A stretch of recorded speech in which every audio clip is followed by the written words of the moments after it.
Utaweka position hii hapa.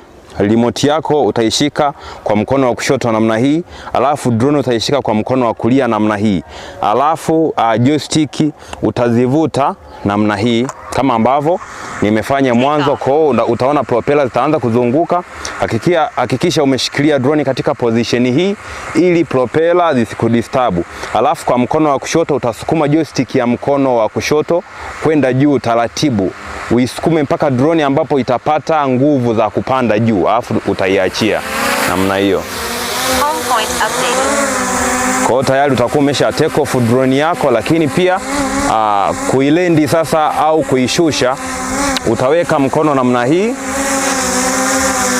Utavuta joystick ya mkono wa kushoto, drone kisha anza kushuka, utaweka mikono namna hii, utaidaka. Hakikisha viganja vyako unaviweka katika position ambayo haitakufanya propeller zako zikakukata vidole, kwa sababu propeller ikishagusa tu vidole zitazima, na ikishazima manake drone itaenda chini kama jiwe na utakuwa umeshaipoteza drone yako. Hizo unaweza kavunja gimbo au unaweza kavunja mikono au sehemu yote ya drone inaweza ikaharibika.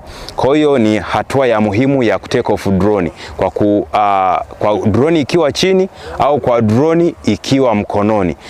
Kuna video ambayo ipo specific ambayo nimeeleza namna ya kutake off drone kutokea mkononi, lakini hapa naeleza kwa ufupi namna ya kutake off.